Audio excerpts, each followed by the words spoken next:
Lord Byron, a romantic poet. George Gordon Noel, or formerly known as Lord Byron, was born on January 22nd, 1788 in London.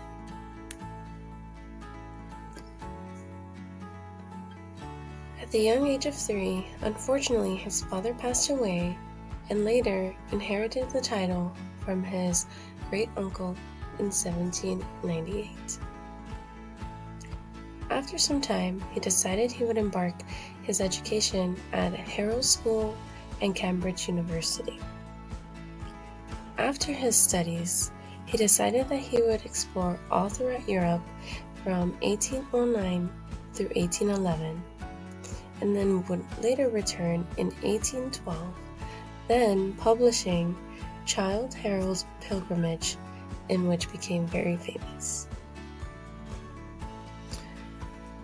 A few years later, in 1815, he decided he would marry Annabel Milbank, or also known as Lady Byron, in which they had a child together.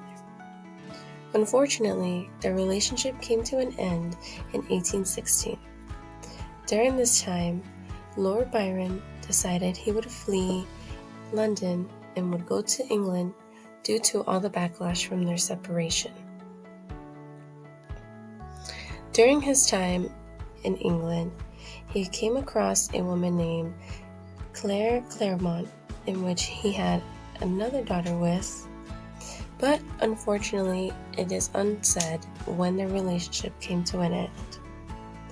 However, he did repeat his steps from the last relationship and decided to flee, but this time he would go ahead and travel all throughout Italy. During his time in Italy, he came across a woman named Teresa Guccilli, a wife of a nobleman, in which had an affair. Throughout the affair, he decided he would write, and he ended up writing one of his most famous pieces, Don Juan. Not only did it become famous, but it also made Lord Byron a really famous and well-known writer. During this time, he also decided to keep on writing, in which he wrote two of my favorite pieces from him, which are When We Two Parted and Sinatra for Music. When We Two Parted is about a forbidden love and sought to be about the affair he did have with Miss Teresa Guccilli. It also speaks about the shame about the affair and how still in love he is, and how he would approach if they were to encounter each other again. Sinatra for Music not only speaks about the music, but also compares a person of beauty with a godly-like features, and also uses the ocean to describe the person's voice, as it is very strong yet calming.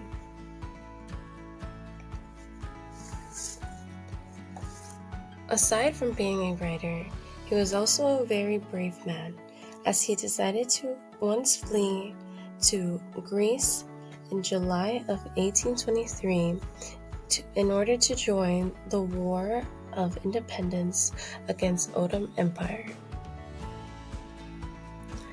Unfortunately, his life did come to an end in 1824 as he became ill from a fever. As his last dying wish, he decided that he would like to have his body sent over to his home in Nottinghamshire for a proper burial. I believe Lord Byron's work should be more included in our classwork, because he truly is a great writer and really describes well all his work and depicts every situation he's been through all his writings. Not only did Lord Byron write realism about events that happen in his life, but is also a true inspiration to keep writing no matter how hard or what situation your life is in. One thing that I found most interesting about Lord Byron's work is that he uses his surroundings and environment in order to describe people and situations. This was a presentation by Diana Galan. Thank you.